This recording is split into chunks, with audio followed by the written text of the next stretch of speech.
Welcome to MishnahStudy.com. Up to Masechet Demai, Perek Daled Mishnah Zayin. Over here in this Mishnah, we're going to speak about, similar to last Mishnah, when do we trust people? But over here, we're going to speak about people who arrived to a new city. And they don't know anyone in the city. Now, they want to purchase fruits. And, what's the hashkaha of the town? How do we find out what is me'usar and what's not me'usar? Who can we trust? Who do we not trust? So that's what we're going to speak about in this Mishnah. Let's jump into it. Hanichnas na'ir ve'enu makir adam sham ve'amar mikan ne'eman u'mikan me'aser amar lo echad ani eno ne'eman ish peloni harei ze ne'eman halach ve'lakach mimenu amar lo mikan mocher yashan amar lo mi sheshelachacha etzli af al pi shehen kegomlin ze et ze harei elu ne'emanim. So firstly, a person enters the city, he doesn't know anyone there, and he says, who's trusted? Who's me'aser? Right, so Rambam, based off last Mishnah, we can say the same idea. He's saying, who's trusted for Tumah and Tahara? Who is me'aser? Who actually separates Turumot and Ma'asrot over here? He wants to know what's kosher, right? There's no hashkaha, there's no certificates. Who does he trust? How does halacha render something trusted for kashrut or not? So someone responds over there, me, ani. Okay, enon eman, that person is not trusted. But if he says, ish peloni, right? Go to the shuk over here, this guy Yehuda, he's trusted. That person, harezen eman, the person who he pointed to is trusted. Now he goes and he buys from this person. He purchases something, purchases fruits from him.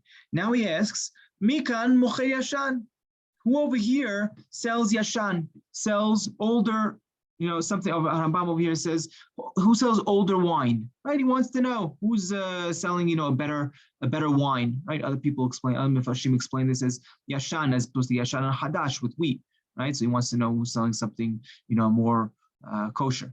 By the way, I should point out Rambam over here doesn't explain yashan as wine. He does this in the Mishnah Torah. In Mishnah Torah, he speaks about yain yashan, right? So who's selling older wine, right? Again, he wants to know, I want a good bottle of wine.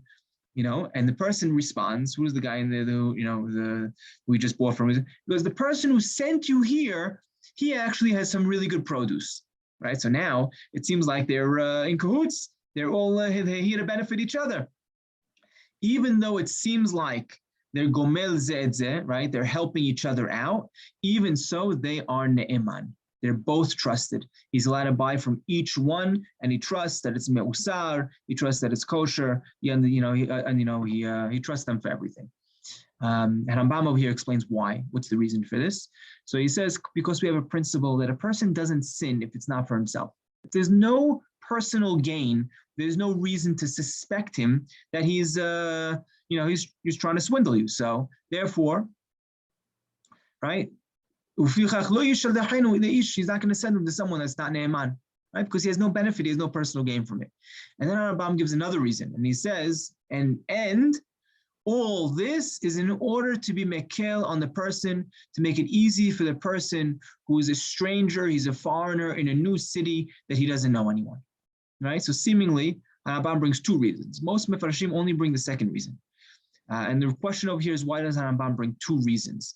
So I saw a nice perush from over here it's Maharit al-Ghazi. He speaks about this and he questions, why does Rambam give two different reasons? Seemingly one of these reasons would have been enough, why we could trust someone. And he says that, the first reason that we gave, that a person is not going to sin if he has no personal gain, that explains why we trust someone if he says, go to this other store owner, right? Because he has no personal gain. But why do we trust them even when they seemingly are trying to benefit one another?